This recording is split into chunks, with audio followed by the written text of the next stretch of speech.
दोस्तों नमस्कार। ये है मार्गदर्शन फॉर सिविल सर्विसेज। मैं अनुराग चौधरी। दोस्तों आज की वीडियो में हम सॉल्व करेंगे उत्तर प्रदेश माध्यमिक शिक्षा सेवा चयन बोर्ड द्वारा आयोजित टीजीटी पीजीटी परीक्षा नागरिक शास्त्र यानी सिविक्स का प्रैक्टिस सेट, जो आगामी टीजीटी सामाजिक विज्ञान और पीजीटी यानी प्रवक्ता परीक्षा नागरिक शास्त्र के लिए बहुत ही उपयोगी है। दोस्तों इस प्रैक्टिस सेट में उन महत्वपूर्ण प्रश्नों को शामिल किया गया है जो आपके आगामी परीक्षाओं के लिए अति संभावित और महत्वपूर्ण है। तो आइए सॉल्व करते हैं आज का प्रैक्टिस सेट टीजीटी पीजीटी नागरिक शास्त्र का प्रैक्टिस सेट संख्या 7। दोस्तों आज का जो प्रैक्टिस सेट हम सॉल्व करने जा रहे हैं उसका पहला प्रश्न देखिए, बहुत ही महत्वपूर्ण है, भारतीय संविधान और राज्य व्यवस्था से है। प्रश्न है कि भारतीय संविधान की प्रस्तावना में कितने प्रकार के न्याय, स्वतंत्रता, समानता और भ्रातृत्व का उल्लेख उसी क्रम में किया गया है। तो आपको प्रस्तावना याद होगी तब आप ये प्रश्न जो है हल कर पाएंगे। देखिए दोस्तों, भारत के संविधान की प्रस्तावना में 3 प्रकार के न्याय यानी सामाजिक न्याय, आर्थिक न्याय और राजनीतिक न्याय की बात की गई है। इसके अलावा स्वतंत्रता, तो देखिए स्वतंत्रता जो है 5 प्रकार की स्वतंत्रताओं का वर्णन किया गया है प्रस्तावना में, जैसे विचार, अभिव्यक्ति, विश्वास, धर्म और उपासना की स्वतंत्रता। इसके अलावा समानता जो है, देखिए समानता 2 प्रकार की समानता, इसमें प्रतिष्ठा और अवसर की समता है, और 1 प्रकार का भ्रातृत्व यानी बंधुत्व। तो सही उत्तर आपका हो जाएगा ऑप्शन ए 3, 5, 2, 1। यानी भारतीय संविधान की प्रस्तावना में 3 प्रकार के न्याय, 5 प्रकार की स्वतंत्रता, 2 प्रकार की समानता और 1 बंधुत्व का उसी क्रम में उल्लेख किया गया है।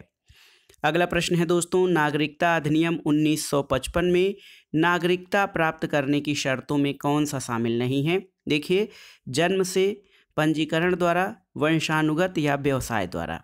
तो सही उत्तर है दोस्तों व्यवसाय द्वारा, यानी ऑप्शन डी जो है ये नागरिकता अधिनियम 1955 में नागरिकता प्राप्त करने की शर्तों में शामिल नहीं है। भारतीय संविधान के अनुच्छेद 11 में निहित शक्तियों के आधार पर भारतीय संसद नागरिकता को विनियमित करने के लिए 1955 में पहली बार नागरिकता अधिनियम बनाया गया, और नागरिकता अधिनियम 1955 में नागरिकता प्राप्त करने की 5 शर्तों का उल्लेख किया गया है, जिसमें जन्म, वंशानुगत, पंजीकरण, प्राकृतिक और क्षेत्र समाविष्ट के आधार पर है, और इसमें व्यवसाय द्वारा नागरिकता प्राप्त करने की शर्त जो है कहीं भी शामिल नहीं है। अगला प्रश्न है, भारत के संविधान में पंचायतों और नगर पालिकाओं से संबद्ध 73वें और 74वें संविधान संशोधन जब हुए उस समय भारत के प्रधानमंत्री कौन थे? तो उत्तर है पीवी नरसिम्हा राव। दोस्तों 73वां और 74वां संविधान संशोधन 1992 के समय, इस समय भारत के प्रधानमंत्री पीवी नरसिम्हा राव थे, और उनका कार्यकाल 1991 से 1996 के बीच था। दोस्तों उस समय केंद्र में भारतीय राष्ट्रीय कांग्रेस की सरकार थी। 73वां और 74वां संविधान संशोधन पंचायतों और नगर पालिकाओं से संबंधित था, और 1993 में ये अधिनियम लागू हुआ था। अगला प्रश्न है दोस्तों, भारत में जातिवाद नहीं बल्कि जाति का राजनीतिकरण हुआ है, ये किसका कथन है? तो उत्तर है रजनी कोठारी। दोस्तों देखिए, रजनी कोठारी ने अपनी पुस्तक कास्ट इन इंडियन पॉलिटिक्स में लिखा है कि जातीय समूह के द्वारा बहुमत के शासन को व्यवहारिक बनाया गया है, क्योंकि भारत में पहले राजनीतिक सत्ता उच्च वर्ग के हाथों में थी, जो अब पिछड़ी जातियों की ओर स्थानांतरित हुई थी, और जिसे जातियों का राजनीति या भारत में जिसको जातिवाद कहा जाता है वो जातियों का राजनीतिकरण है। तो ये विचार रजनी कोठारी के हैं।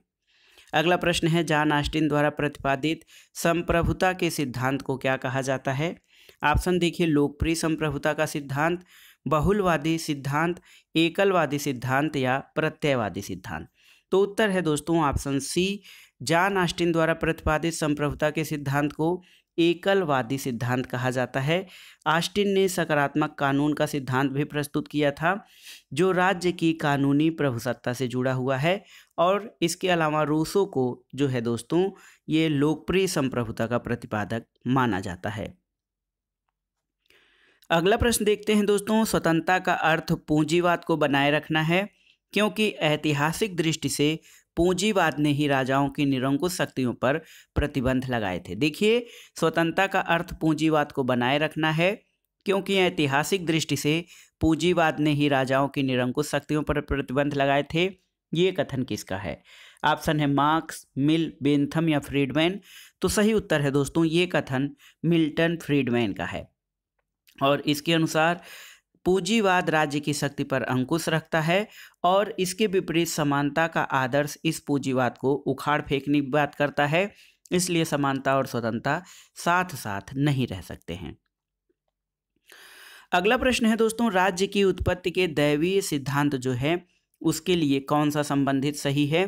तो उत्तर है, राज्य की उत्पत्ति का जो दैवीय सिद्धांत है वो धर्म को राजनीति से मिलाता है, क्योंकि इस सिद्धांत में ये माना जाता है कि राज्य ईश्वर द्वारा प्रत्यक्ष या अप्रत्यक्ष रूप से रचा गया है, इसलिए राज्य एक दैवी संस्था है। और इस सिद्धांत का मानना है कि राजा को ईश्वर के द्वारा नियुक्त किया गया है और पृथ्वी पर राजा ईश्वर का प्रतिनिधि है। अगला प्रश्न एक बहुत ही महत्वपूर्ण प्रश्न है, बार बार परीक्षाओं में पूछा जाता है। इतिहास का राजनीति विज्ञान के बिना फल नहीं है और राजनीति विज्ञान का इतिहास के बिना जड़ नहीं, ये कथन किसका है?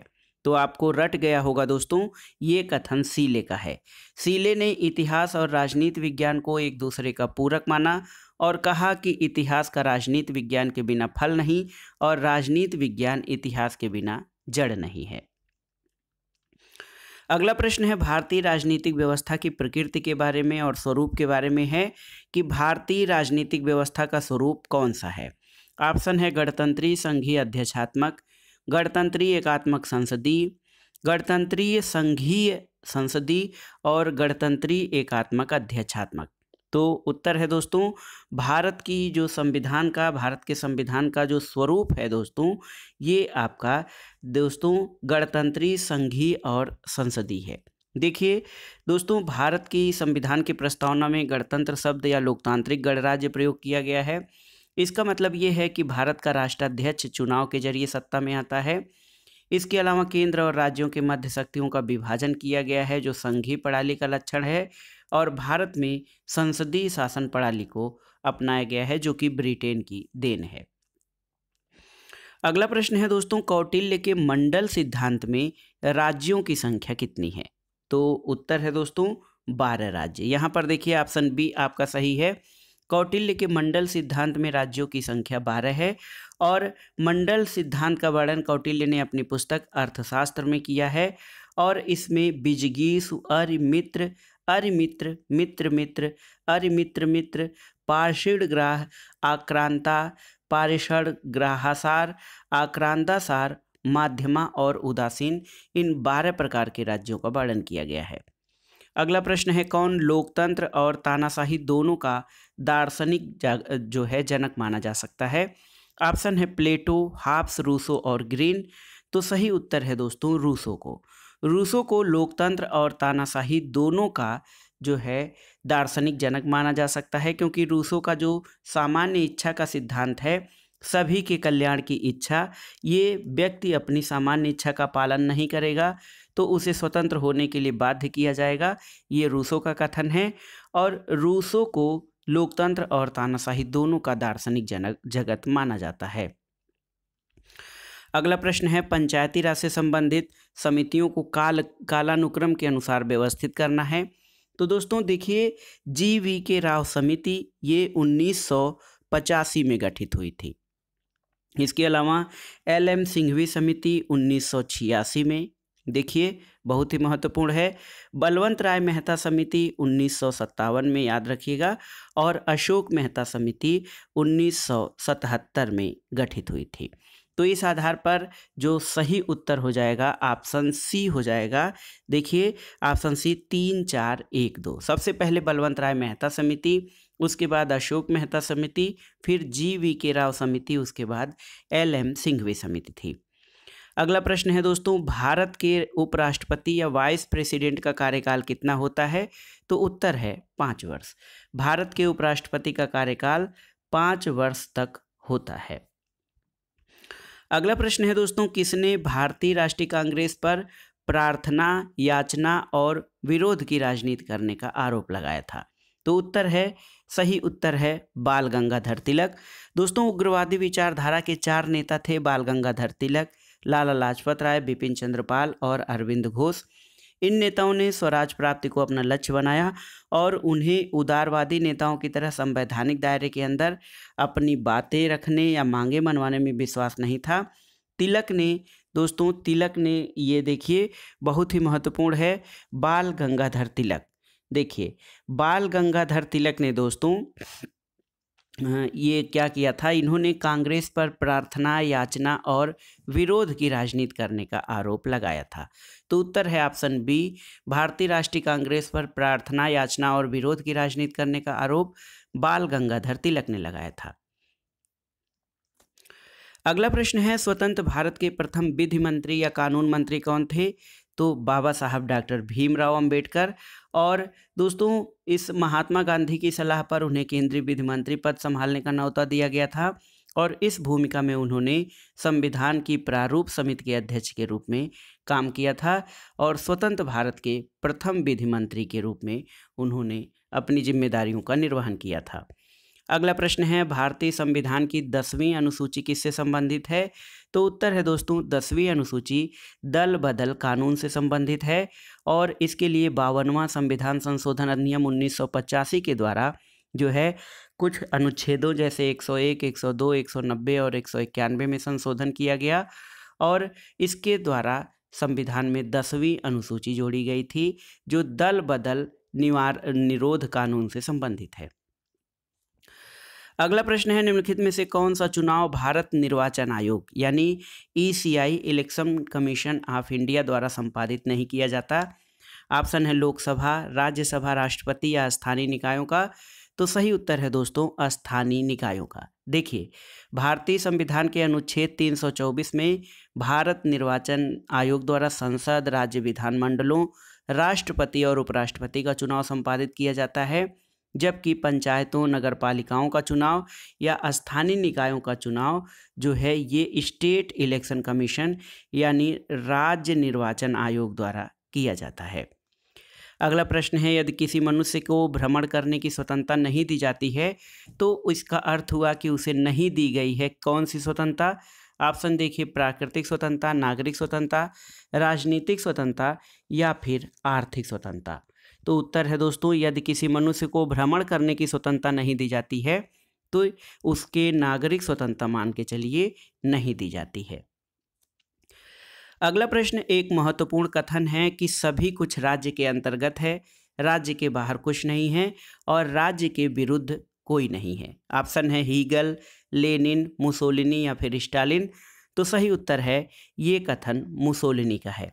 दोस्तों मुसोलिनी एक फांसीवादी विचारक है और फांसीवाद एक निरंकुशतावाद विचारधारा है। इसके अनुसार क्या है, इसके अंतर्गत ये है कि समाज में राज्य का स्थान सर्वोच्च है, राज्य सभी व्यक्तियों, समुदायों, यहाँ तक कि राष्ट्र से भी सर्वोपरि है। इस प्रकार फांसीवाद के जनक मुसोलिनी का ये कथन है कि सभी कुछ राज्य के अंदर है, राज्य के बाहर कुछ भी नहीं है और न तो राज्य के विरुद्ध है।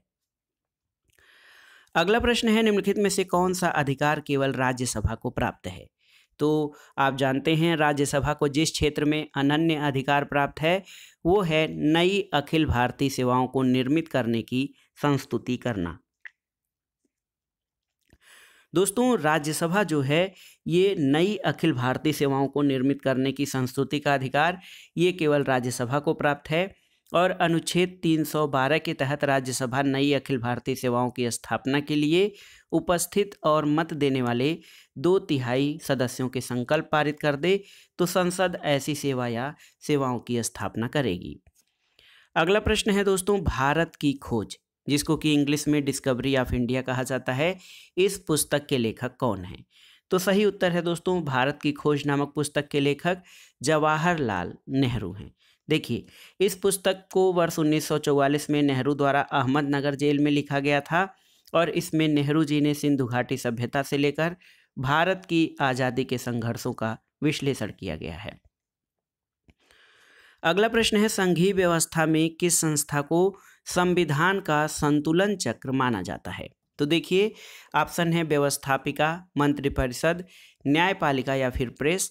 तो सही उत्तर है दोस्तों न्यायपालिका को। संघीय व्यवस्था में केंद्र सरकार और प्रांतीय सरकार के बीच शक्तियों का बंटवारा स्पष्ट रूप से किया गया होता है और इस व्यवस्था में केंद्र और राज्यों के मध्य विवादों का निर्णय उच्चतम न्यायालय के द्वारा किया जाता है और इस प्रकार उच्चतम न्यायालय संविधान का संरक्षक होने के साथ साथ संविधान का संतुलन चक्र के रूप में भी कार्य करता है।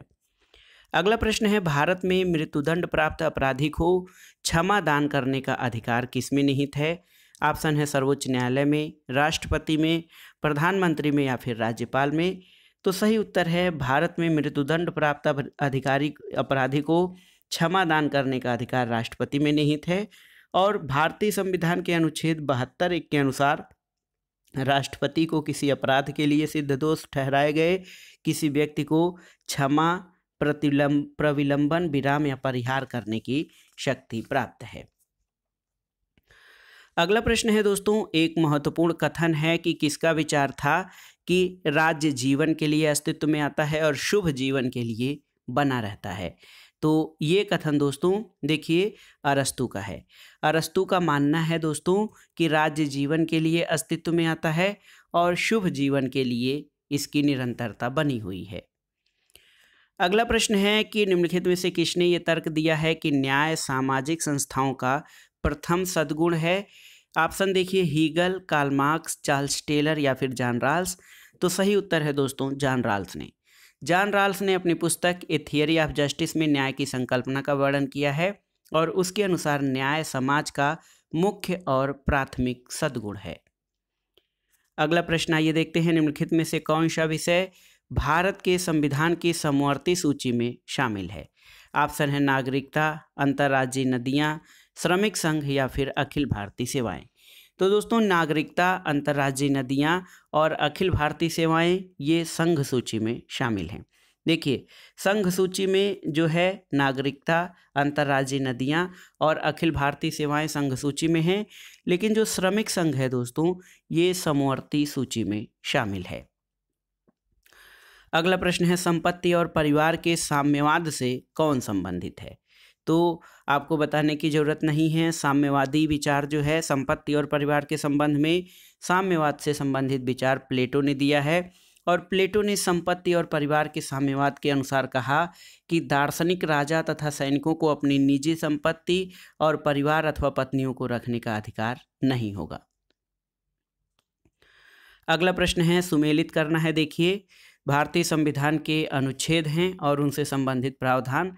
समानता का अधिकार अनुच्छेद 14 से 18, धार्मिक स्वतंत्रता का अधिकार अनुच्छेद 25 से 28, स्वतंत्रता का अधिकार अनुच्छेद 19 से 22 और संस्कृति और शिक्षा का अधिकार दोस्तों अनुच्छेद 29-30 में वर्णित है। तो इस आधार पर देखिए आपका सही उत्तर ऑप्शन ए हो जाएगा 2, 1, 3 और 4। अगला प्रश्न है, निम्नलिखित में से कौन आनुपातिक न्याय की अवधारणा से संबंधित है? ऑप्शन है प्लेटो, अरस्तु, हाब्स और लॉक। तो सही उत्तर है दोस्तों अरस्तु। देखिए आनुपातिक न्याय क्या है? अरस्तु का कहना है कि राज्य के निवासियों को राज्य द्वारा मिलने वाला लाभ, पुरस्कार, सुख सुविधा, अवसर, पद आदि उस अनुपात में मिलना चाहिए जिस अनुपात में उन्होंने राज्य में अपनी भूमिका निभाई है। तो इस तरह से अरस्तु ने आनुपातिक न्याय की संकल्पना को प्रस्तुत किया है। अगला प्रश्न है दोस्तों, बेंथम के अनुसार सुख और दुख में अंतर है? गुणों का, मात्रा का, मूल्यों का, इनमें से कोई नहीं। तो सही उत्तर है बेंथम के अनुसार सुख और दुख में मात्रा का अंतर पाया जाता है। अगला प्रश्न देखिए, सामान्य अध्ययन के अंतर्गत राज्य व्यवस्था खंड में भी ये पूछा जाता है, राज्य पुनर्गठन आयोग 1953 का सदस्य निम्नलिखित में से कौन नहीं था? दोस्तों राज्य पुनर्गठन आयोग में 3 सदस्य थे, फजल अली, HN कुजरू और KM पडिक्कर। तो इसमें VP मेनन जो है राज्य पुनर्गठन आयोग में शामिल नहीं थे। ऑप्शन सी आपका सही उत्तर हो जाएगा। अगला प्रश्न है दोस्तों, एक अंतर्राज्यीय परिषद की स्थापना की जा सकती है किसके द्वारा? संसद द्वारा, राष्ट्रपति द्वारा, राष्ट्रीय विकास परिषद द्वारा या क्षेत्रीय परिषद के द्वारा? आपको बताना है कि दोस्तों देखिए आपको बताना है कि अंतर्राज्यीय परिषद की स्थापना किसके द्वारा की जा सकती है? तो उत्तर है भारत में अंतर्राज्यीय परिषद की स्थापना राष्ट्रपति द्वारा की जा सकती है और संविधान के अनुच्छेद 263 के द्वारा केंद्र और राज्यों के बीच समन्वय स्थापित करने के लिए राष्ट्रपति को एक अंतर्राज्यीय परिषद की स्थापना करने की शक्ति है। तो अंतर्राज्यीय परिषद याद रखिएगा अनुच्छेद 263। अगला प्रश्न बार बार परीक्षाओं में पूछा गया है, राज्य पृथ्वी पर ईश्वर का अवतरण है, राज्य पृथ्वी पर ईश्वर की पद यात्रा है या राज्य पृथ्वी पर ईश्वर की शोभा यात्रा है, ये कथन किसका है? तो उत्तर है दोस्तों आदर्शवादी विचारक हीगल का कहना है कि ये राज्य जो है पृथ्वी पर ईश्वर का अवतरण है। अगला प्रश्न है, जॉन लॉक के अनुसार प्राकृतिक अवस्था में मनुष्य की स्थिति कैसी थी? तो सही उत्तर है दोस्तों जॉन लॉक के अनुसार प्राकृतिक अवस्था में मनुष्य की स्थिति ये थी कि मनुष्य एक विवेकशील प्राणी था। दोस्तों जॉन लॉक को उदारवाद का जन्मदाता माना जाता है और इन्होंने माना है कि प्राकृतिक अवस्था में मनुष्यों को जो है सद्भावी और अच्छे थे। लॉक के अनुसार मनुष्य विवेकशील प्राणी होता है, वहीं हाब्स ने प्राकृतिक अवस्था में मनुष्यों को लालची, स्वार्थी, पाशविक और बर्बर माना है। अगला प्रश्न है, राज्यों के वर्तमान मुख्यमंत्री के संबंध में कौन सही नहीं है? देखिए बिहार के मुख्यमंत्री नीतीश कुमार सही हैं, राजस्थान के मुख्यमंत्री अशोक गहलोत सही हैं, मध्य प्रदेश के मुख्यमंत्री देखिए ये दोस्तों कमलनाथ हैं, मध्य प्रदेश के मुख्यमंत्री यहाँ पर दिया है तो ये सही नहीं, कमलनाथ नहीं है, और झारखंड के मुख्यमंत्री रघुवर दास ये भी सही नहीं है।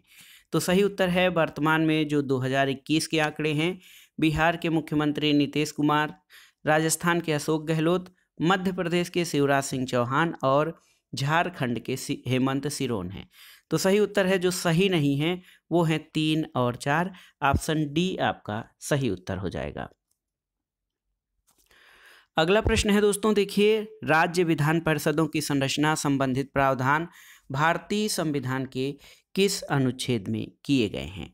तो दोस्तों भारतीय संविधान के अनुच्छेद 171 याद रखिए, अनुच्छेद 171 में विधान परिषद का प्रावधान है और 171(1) के अनुसार विधान परिषद वाले राज्य की विधान परिषद के सदस्यों की कुल संख्या उस राज्य की विधानसभा के सदस्यों की कुल संख्या की 1/3 से अधिक नहीं होगी, लेकिन किसी राज्य की विधान परिषद के सदस्यों की कुल संख्या किसी भी दशा में 40 से कम नहीं होगी। अनुच्छेद 171 में राज्य विधान परिषदों की संरचना से संबंधित प्रावधान किए गए हैं। अगला प्रश्न है, संविधान सभा जिसने भारतीय संविधान का निर्माण किया इसका गठन किया गया था? तो दोस्तों संविधान सभा का जो गठन है ये कैबिनेट मिशन योजना के अंतर्गत किया गया था। देखिए भारत में कैबिनेट मिशन 24 मार्च 1946 को नई दिल्ली आया और इसमें ब्रिटिश कैबिनेट के 3 मंत्री लॉर्ड पैथिक लॉरेंस, लॉर्ड एवी अलेक्जेंडर और सर स्टीफर्ड क्रिप्स शामिल थे। और भारत की संविधान सभा जिसने भारत के संविधान का निर्माण किया था इसका गठन कैबिनेट मिशन योजना के अंतर्गत किया गया था। अगला प्रश्न है दोस्तों, 1946 में बनी अंतरिम सरकार में डॉक्टर राजेंद्र प्रसाद के पास कौन सा विभाग था? तो ये था खाद्य और कृषि विभाग। अगला प्रश्न है, भारत के संविधान की विशेषता क्या है? तो दोस्तों भारत का संविधान अंशतः कठोर और अंशतः लचीला है, इसलिए ऑप्शन सी आपका सही है। अगला प्रश्न है दोस्तों, निम्न विधेयकों में से किस एक का भारतीय संसद के दोनों सदनों द्वारा अलग अलग विशेष बहुमत से पारित होना आवश्यक है? देखिए साधारण विधेयक, धन विधेयक, वित्त विधेयक और संविधान संशोधन विधेयक। तो सही उत्तर है संविधान संशोधन विधेयक। दोस्तों संसद द्वारा संविधान संशोधन की शक्ति और उसकी प्रक्रिया का वर्णन अनुच्छेद 368 में किया गया है और इसमें ये कहा गया है कि संविधान संशोधन विधेयक का भारतीय संसद के दोनों सदनों द्वारा अलग अलग विशेष बहुमत से पारित होना आवश्यक है। अगला प्रश्न सुमेलन करना है। यहाँ पर देखिए विभिन्न प्रकार की रीटें और उनका अर्थ बताना है। तो बंदी प्रत्यक्षीकरण इसका मतलब है कि सशरीर उपस्थित होना या हमें शरीर चाहिए। परमादेश का मतलब होता है हम आदेश देते हैं। प्रतिषेध दोस्तों प्रतिषेध है कि ये है अधीनस्थ न्यायालय का लेख उत्प्रेषण जो है दोस्तों, इसका अर्थ होता है कि पूर्णतया सूचित कीजिए, और अधिकार परीक्षा ये होता है कि किस अधिकार से या कोई लोक सेवक किस अधिकार से उस पद पर बना हुआ है उसके बारे में स्थिति स्पष्ट करे। अगला प्रश्न है दोस्तों, निम्नलिखित में से कौन सही सुमेलित नहीं है। देखिए, संयुक्त राज्य अमेरिका द्विदलीय व्यवस्था, रिपब्लिकन और डेमोक्रेटिक सही है। भारत में बहुदलीय व्यवस्था सही है। फ्रांस में एक दलीय व्यवस्था ये सही नहीं है। ब्रिटेन में द्विदलीय व्यवस्था है। तो दोस्तों इसमें ऑप्शन सी आपका सही सुमेलित नहीं है, क्योंकि फ्रांस में द्विदलीय व्यवस्था प्रणाली कार्य करती है। अगला प्रश्न है दोस्तों, मानव चेतना स्वतंत्रता चाहती है, स्वतंत्रता में अधिकार निहित हैं और अधिकार राज्य की मांग करते हैं, ये कथन किसका है। ऑप्शन है रूसो, लास्की, बारकर और इनमें से कोई नहीं।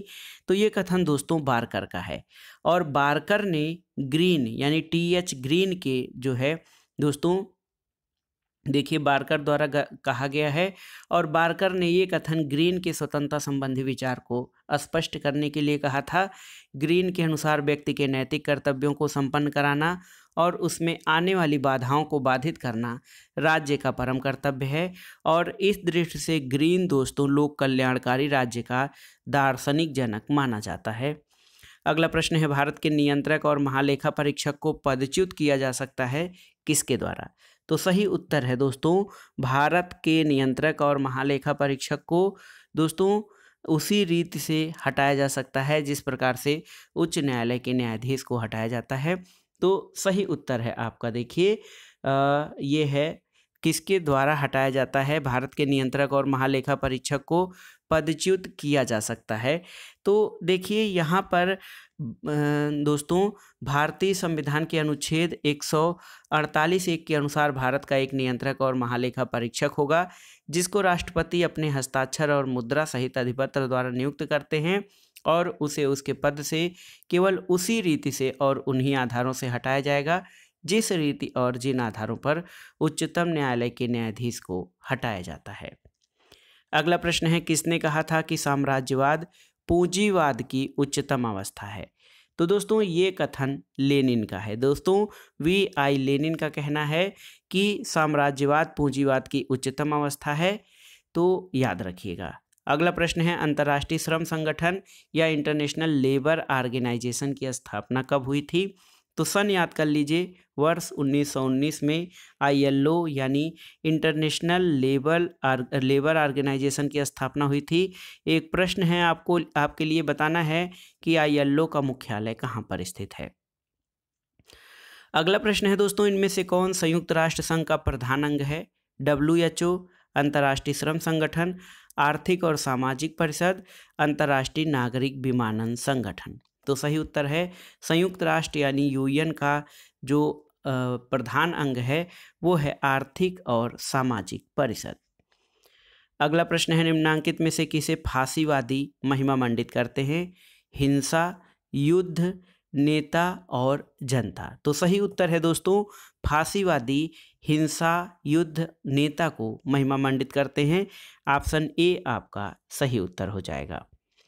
अगला प्रश्न है, एकात्मक व्यवस्था में क्या होता है। तो दोस्तों एकात्मक व्यवस्था में केंद्र अत्यधिक शक्तिशाली होता है। तो सही उत्तर आपका ऑप्शन A हो जाएगा। अगला प्रश्न है, सूची 1 को सूची 2 के साथ सुमेलन करना है। प्राकृतिक अधिकारों का सिद्धांत, इसको लाक का सिद्धांत कहा जाता है। कानूनी अधिकारों के सिद्धांत को जॉन ऑस्टिन सिद्धांत कहा जाता है। अधिकारों का ऐतिहासिक सिद्धांत जो है वो एडमंड बर्ग के साथ जुड़ा हुआ है, और अधिकारों का आदर्शवादी सिद्धांत हीगल। तो इस आधार पर आपका सही उत्तर हो जाएगा दोस्तों ऑप्शन C 4, 3, 2 और 1। अगला प्रश्न है, इनमें से कौन सा सिद्धांत लोकतंत्र का नहीं है। देखिए, असमानता, विधि का शासन, बहुमत का शासन या फिर स्वतंत्र न्यायपालिका।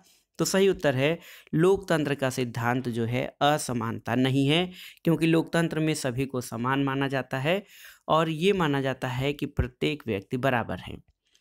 अगला प्रश्न है, निम्नलिखित में से किस वाद में भारतीय सर्वोच्च न्यायालय ने कहा कि मौलिक अधिकार और राज्य के नीति निर्धारण सिद्धांत दोनों समान रूप से महत्वपूर्ण हैं और एक दूसरे के लिए एक को त्याग नहीं किया जा सकता है।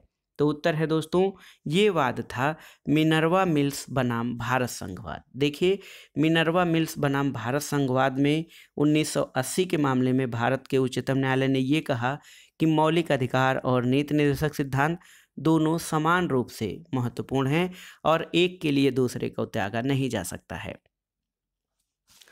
अगला प्रश्न है कि निम्नलिखित में से किस पुस्तक की रचना कार्ल मार्क्स ने की है। देखिए, पुस्तकों के नाम poverty of philosophy, philosophy of poverty, capitalism, socialism and democracy, state and revolution.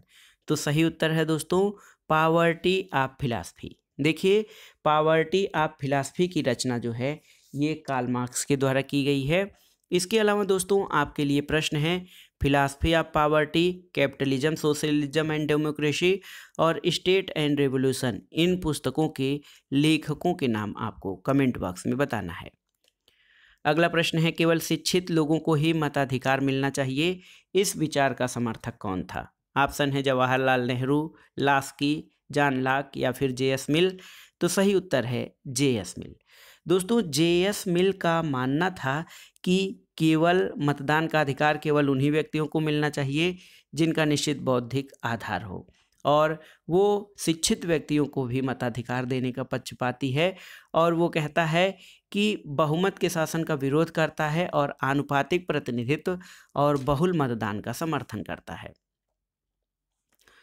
अगला प्रश्न है दोस्तों, जनहित याचिका जो PIL होती हैं उनका कानूनी आधार पाया जाता है किसमें। संसदीय कानून में, न्यायिक निर्णयों में, स्वयं संविधान में या कहीं नहीं। तो सही उत्तर है जनहित याचिकाओं का कानूनी अधिकार न्यायिक निर्णयों में पाया जाता है। जनहित याचिका का मुख्य उद्देश्य आम लोगों के हितों अथवा जनहित की रक्षा करना है, और जनहित याचिका को सामाजिक हित याचिका और पत्र अधिकारिता भी कहा जाता है।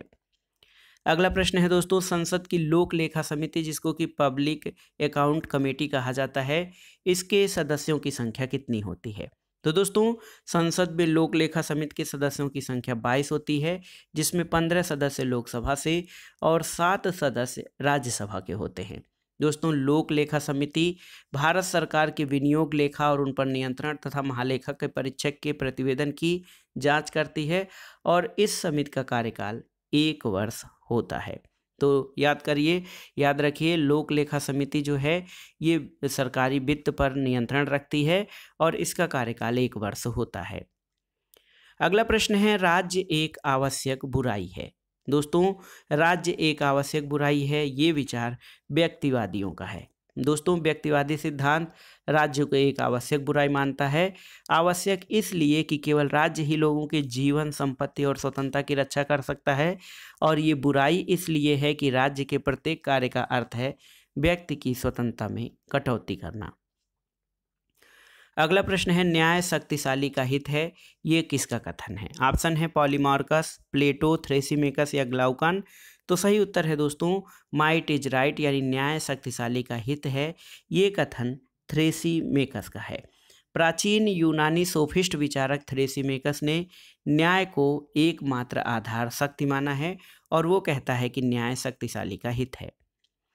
अगला प्रश्न देखिए, निम्नलिखित में से कौन सा सही सुमेलित नहीं है। अनुच्छेद 148 भारत का नियंत्रक और महालेखा परीक्षक, अनुच्छेद 280 वित्त आयोग, ये भी सही है। अनुच्छेद 315, देखिए दोस्तों अनुच्छेद 315 जो है ये संघ लोक सेवा आयोग, ये भी सही है। और अनुच्छेद 168 लोकसभा का गठन, ये आपका सही नहीं है। दोस्तों यहाँ पर देखिए 168 राज्य के विधानमंडलों के गठन से संबंधित है। अगला प्रश्न बहुत ही महत्वपूर्ण है दोस्तों, देखिए भारत में उच्चतम न्यायालय यानी सुप्रीम कोर्ट ऑफ इंडिया का उद्घाटन किस तिथि को हुआ था। ऑप्शन है 27 जनवरी 1950, 28 जनवरी 1950, 29 जनवरी 1950 या 30 जनवरी 1950। तो सही उत्तर है भारत में उच्चतम न्यायालय का उद्घाटन दोस्तों 28 जनवरी 1950 को किया गया था। ऑप्शन बी आपका सही उत्तर है। और दोस्तों भारतीय संविधान में एकीकृत न्याय व्यवस्था है, जिसमें शीर्ष पर सर्वोच्च न्यायालय है, उसके अधीन उच्च न्यायालय और अधीनस्थ न्यायालय हैं। इसका उद्घाटन 28 जनवरी 1950 को किया गया था। अगला प्रश्न है दोस्तों, भारत में लोकपाल की नियुक्ति की संस्तुति सबसे पहले किसके द्वारा की गई थी? ऑप्शन है संथानम कमेटी, अशोक मेहता कमेटी, प्रथम प्रशासनिक सुधार आयोग या बलवंत राय मेहता कमेटी। तो सही उत्तर है दोस्तों प्रथम प्रशासनिक सुधार आयोग। 1966 में मोरारजी देसाई की अध्यक्षता में प्रथम प्रशासनिक सुधार आयोग का गठन हुआ था और भारत में लोकपाल के नियुक्ति की संस्तुति इसके द्वारा की गई थी। दोस्तों भारत की संसद में लोकपाल विधेयक सबसे पहले 1968 में पेश किया गया था लोकसभा में, लेकिन ये विधेयक पारित नहीं हो सका था। इस वीडियो का आखिरी प्रश्न देखते हैं। सूची 1 का सूची 2 के साथ सुमेलन करना है। देखिए, ग्रेनविल ऑस्टिन, इन्होंने सहयोगात्मक संघवाद कहा है भारतीय संविधान को। केसी वियर ने भारतीय संविधान की प्रकृति को अर्धसंघी कहा है। एपिलबी कहते हैं केंद्रीकरण की मजबूत प्रवृत्ति के साथ संघ, और आइवर जेनिंग्स ने अत्यंत संघीय कहा है। तो आपका उत्तर क्या हो जाएगा? सही मिलान के बाद आपका उत्तर हो जाएगा ऑप्शन सी 3, 1, 2 और 4। तो दोस्तों ये था आज का वीडियो, इसमें आपने सॉल्व किया आगामी टीजीटी पीजीटी परीक्षा सामाजिक विज्ञान और नागरिक शास्त्र के लिए उपयोगी और महत्वपूर्ण नागरिक शास्त्र यानी सिविक्स का प्रैक्टिस सेट। दोस्तों इस प्रैक्टिस सेट में शामिल प्रश्न आपके आगामी परीक्षाओं के लिए भी बहुत उपयोगी हैं, आप इनको तैयार कर लीजिए। दोस्तों आप पुस्तकों या अध्ययन सामग्री के साथ साथ डेली 1-2 प्रैक्टिस सेट जरूर सॉल्व करिए, इससे आपको आपके मूल्यांकन में मदद मिलेगी और काफ़ी हद तक इससे आपका तैयारी भी अच्छी हो जाएगी। तो वीडियो आपको कैसा लगा हमें कमेंट बॉक्स में ज़रूर बताइएगा। वीडियो को लाइक करें, शेयर करें और इस चैनल मार्गदर्शन फॉर सिविल सर्विसेज को सब्सक्राइब करें। वीडियो देखने के लिए धन्यवाद दोस्तों, नमस्कार।